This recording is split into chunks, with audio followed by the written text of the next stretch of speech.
Bonjour à tous. L'enquête sur l'invité mystère de la scène troublante se poursuit, mais avant de vous présenter les derniers éléments de l'enquête en cours, je voudrais remercier le blog de la Jérusalem des Terres Froides pour la considération qu'ils apportent à ces petites vidéos. Et je voudrais également les assurer que les vidéos de l'hypothèse farfelue du projectionniste ne les visaient pas particulièrement. Je me suis intéressé après à leurs autres publications et je vois à peu près quel courant mystico-religieux ils suivent. Et donc, même si ce courant religieux, mystique, ne m'intéresse pas plus que ça, je ne suis pas non plus dans une guerre de religion. Je suis dans l'échange d'idées, de partage, et c'est aussi le but de ces vidéos YouTube, que d'autres prennent la parole, qu'ils ne laissent pas la parole à des intermédiaires. J'ai vu que les éditions Nawa avaient été conviées à un colloque séminaire de Laurent James, qui est aussi un traditionnaliste français. Donc ça s'inscrit un petit peu dans cette même perspective d'échange et pas d'attaque spécifique. Ceci étant précisé, je vais vous présenter les éléments de l'enquête sur l'invité mystère. Donc pour rappel, il y a eu possiblement Mahmoud, il y a eu un des hauts responsables du parti politique de Laurent Louis, Debout les Belges, et donc un gars lambda et peut-être la Jérusalem des Terres Froides ont d'autres hypothèses, parmi lesquelles une que j'avais partagée avec un gars lambda, c'est celle de Blanc-Rue.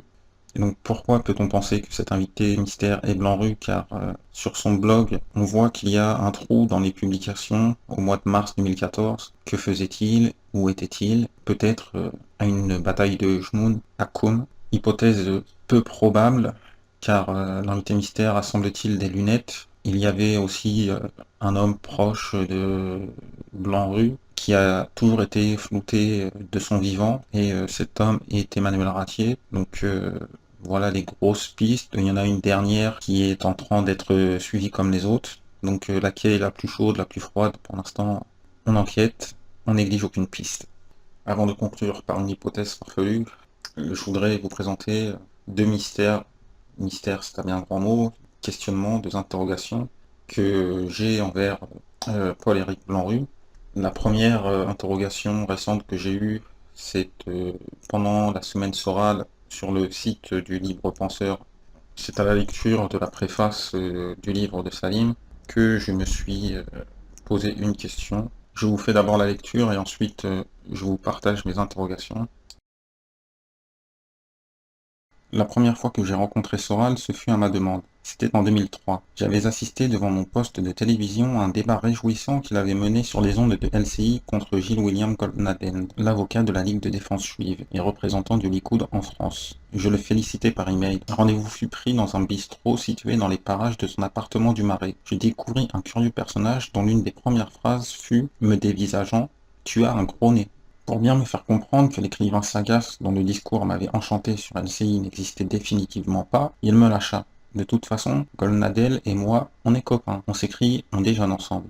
C'est du cinéma. Comme tout juif fasciste, il apprécie d'avoir en face de lui un grand blond aux yeux bleus. Je quittai l'Arien déplumé sur cette révélation qui n'a pas contribué beaucoup à ce que nos atomes éloignés se raccrochassent.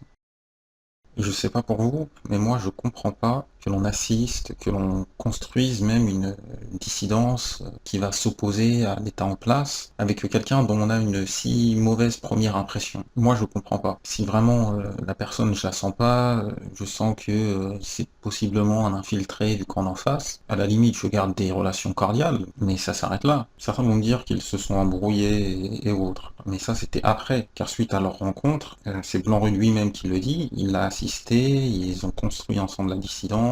Je vous laisse écouter Blanc-Rue, c'était dans la vidéo de Salim sur son livre Le mythomane, la face cachée d'Alain Soral. Il a fait des interviews de plusieurs ex-dissidents, dissidents, on sait pas trop, et vous allez voir que c'est Blanc-Rue lui-même qui va vous dire qu'il a aidé Soral après cette première très mauvaise impression.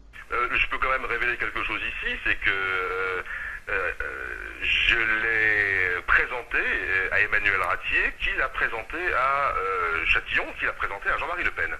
Ça s'est passé de la manière suivante, j'avais rencontré donc Soral, on était en discussion, il voulait monter une association, soi-disant robespierriste, révolutionnaire, etc. J'étais déjà ami d'Emmanuel Ratier, mon défunt ami Emmanuel Ratier, hein, et depuis 30 ans.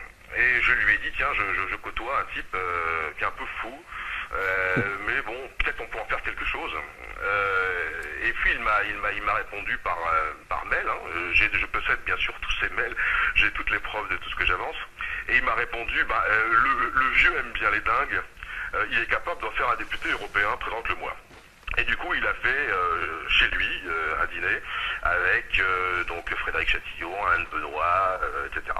Et c'est comme ça que notre cher Bonnet s'est retrouvé propulsé au Front National. Alors moi, j'ai essayé de le mettre en garde tout de suite, parce que j'étais passé par le front, moi je savais ce que c'était, j'étais allé en 87-88, j'avais claqué la porte. Donc là, c'est quand même particulier, comme dirait l'autre.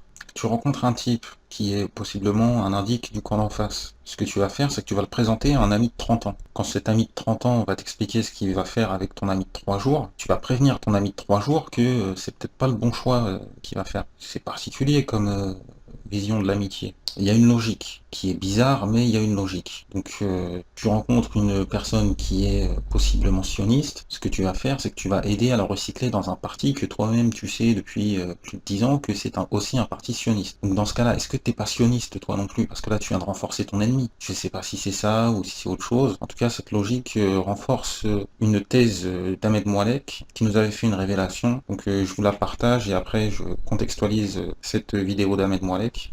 Bismillah. Autant sur le plan scénique que sur le plan humain, que sur le plan politique, il a beaucoup profité de moi. Mais c'est pas un problème. Moi, je demande pas, je demande rien. Tu vois, Paul-Éric Blanc-Rue, quelle était ma démarche? Après, voilà, t'es dans un contexte. Il faut ramener les choses dans leur contexte. Et dans un contexte, tu réponds à la haine par la haine. Qu'est-ce que dit Dieu dans le Coran? Qu'est-ce qu'il nous dit? Que la haine d'un peuple ne vous pousse pas à l'injustice. Moi, quand je commence à faire ça, je suis dans l'injustice. Je nie un fait qui bafoue, je bafoue la souffrance de certains qui sont sincères. Ils disent, attends, nous on a souffert. Le juif, il a le droit de penser à lui aussi, de se dire, moi, les autres, Hitler, il a fait 60 millions de morts, et moi je pense aux miens. C'est son droit. Moi je viens, je nie. Vous imaginez Fourisson qui dit, l'Algérie, une escroquerie. Ils n'ont pas souffert, les Algériens. Ce que dit Soral. Soral, il dit, Boutelja, si on n'avait pas connu les Algériens, elle serait avec 9 gosses en train de faire des gâteaux dans sa cuisine. Voilà, je trouve que c'est bien. Tu vois? Toi, Éric Blanc-Rue, c'est bien ce que tu dis. C'est que vous parlez de... Tu es en train de nier la souffrance des Palestiniens. Comme le fait Fourisson. Tu sais ce qu'il dit, Fourisson? Et tu le sais. Tu le sais, je vais le dire aux gens. Fourisson, il dit j'ai un problème avec le problème israélo-palestinien. C'est que si un jour les Palestiniens ils dégagent les Juifs de leur terre, ils vont débarquer chez nous. Je préfère qu'ils restent chez eux. Tu vois? Alors comment tu peux dire vive la Palestine, comme le fait Soral, vive la Palestine, comme le fait Dieudo, comme tu le fais toi, vive la Palestine, mais en fait, sournoisement, vous espérez que les Juifs continuent à coloniser leur terre. Ça s'appelle ça du courage. Comment ça s'appelle ça? C'est de la lâcheté, c'est de la manipulation, c'est de la sournoiserie. Donc Ahmed a fait cette vidéo le 9 novembre, c'était avant que la dissidence éclate, un fameux 11 novembre 2014. Donc Ahmed avait un Facebook à l'époque et il a réagi en commentaire sur une publication de Blanc-Rue, ce qui n'a pas plu à Paul-Éric Blanc-Rue. Il y a eu une jolie passe d'armes, parce que là c'est la première vidéo d'une série de 3 ou 4 sur le sujet de la Shoah, l'islam, les musulmans, l'instrumentalisation des musulmans de banlieue et autres. Donc cette révélation d'il y a presque plus d'1 an d'Ahmed Moalek permet de donner du sens aux récentes révélations de Blanc-Rue, parce que moi je comprends pas. Soit politiquement c'est un fourbe, soit humainement c'est une merde, soit il y a quelque chose qui m'échappe. Aidez-moi, où sera-ce la vérité? Moi je l'ai pas, j'ai que des hypothèses farfelues. Avec tous ces doutes qui m'assaillent, mon petit cœur se resserre, et du coup mon hypothèse farfelue sera assez succincte. Je suis désolé, c'est notre émotion.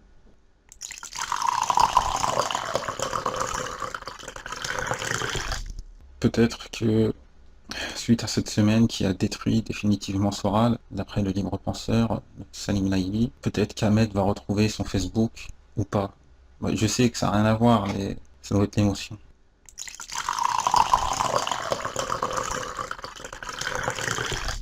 Désolé. Bonne continuation.